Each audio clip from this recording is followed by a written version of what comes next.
کچھ زخم ایسے ہوتے ہیں جو فرد کو براہ راست لگے بغیر بھی اس کی زندگی پر گہرا اثر چھوڑ دیتے ہیں۔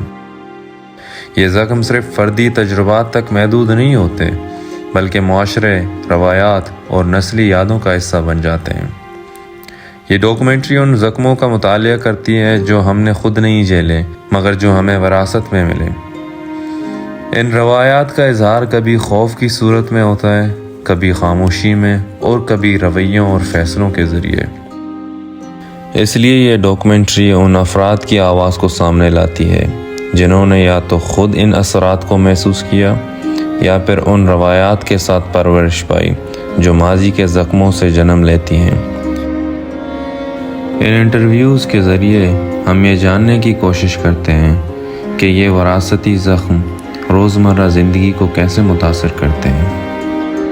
میرا چائلڈہڈ ٹراما یہ تھا کہ میرے جو بڑے تھے کافی سخت لہجے میں مجھ سے بات کرتے تھے، تو جس کی وجہ سے پھر وہ زندگی میں وہ ٹھہراؤ نہیں رہا، اور مطلب چھوٹی سی غلطی کی وجہ سے بھی دے ور ویری ہارش، تو I think that really impacted me a lot. آپ اس ٹرامے کو کس طرح سے اپنی آف اسپرنگ جو آپ کی آنے والی نسلیں ہیں اس میں یہ ٹراما اسپریڈ نہ ہو، تو آپ کے کیا انیشیٹوز ہیں جو آپ لیں گی؟ میرا سب سے پہلا انیشیٹو تو یہی ہے کہ just as I said it comes with acceptance, and once you accept yourself the way you are, only then you are going to change. And I think and I know that I have changed in a way that I'm a very soft spoken person, every other person know that. تو انشاءاللہ وہی چیز آگے بھی رہے گی اور وہی چیز آف اسپرنگز میں بھی آئے گی انشاءاللہ، کہ چیخیں نہیں مارنی، زور سے نہیں بات کرنا، ہمیشہ سافٹ لہجے میں بات کرنا ہے، واٹ ایور، چاہے دل کتنا بھی خراش ہو، اپنی ٹون کو نہیں خراب کرنا یا اپنے الفاظ ایسے نہیں لینے جو کہ کافی سخت ہو۔ تو آئی تھنک یہ چیز ہے میرے اندر، لیکن جتنی بھی ہے نا وہ انشاءاللہ it's gonna come to zero one day, and that day should come before the offsprings and all. So that's one of the things that I'm aiming and hoping for inshallah.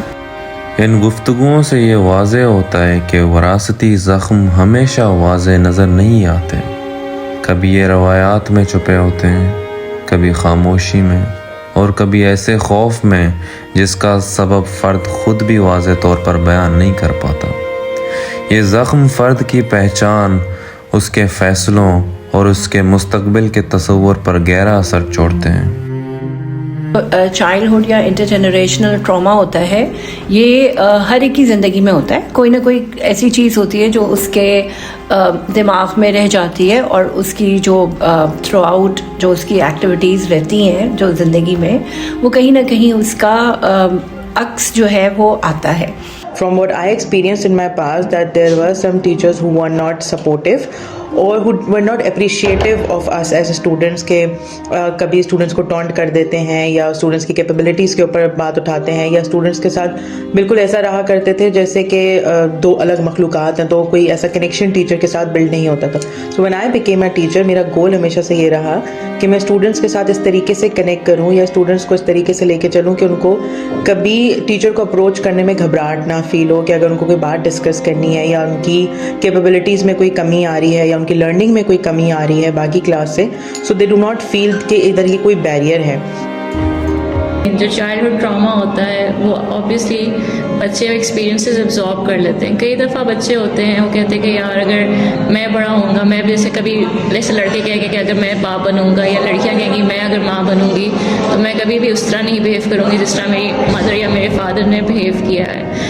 And it can go ادھر opposite way as well, جیسے ایک لڑکا ہوگا اپنی ماں کو دیکھے گا کس طرح she has been raising them, تو اسی طرح کہے گا کہ یار میں ایسا ماں باپ نہیں بنوں گا، ٹھیک ہے۔ تو بٹ یہ چیز وہ بھول جاتے ہیں کہ وہ ایکسپیرینسز ان کے اندر انہیریٹ ہو جاتے ہیں، ان کے انکانشیس میں وہ چلے جاتے ہیں۔ انکانشیس بیسکلی مینس کہ anything that you do you are not aware that the reason behind why you are doing it. اب انفارچونیٹ سی بات یہ ہے کہ it's depends on the wound, the psychological wound. ایک بچہ جو ہے جو they have experience, if that psychological wound is very deep تو آبویسلی وہ چیز اس کے بارے میں اویئر تو ہو سکتے ہیں، مائنڈفل تو ہو سکتے ہیں، بٹ اس کو اکیلے نہیں ڈیل کر پائیں گے. They need to take that decision کہ ٹو گیٹ پروفیشنل ہیلپ. تو اس کے لیے ایک فیسیلیٹیٹر کا ہونا to guide you through that بہت ضروری ہوتا ہے.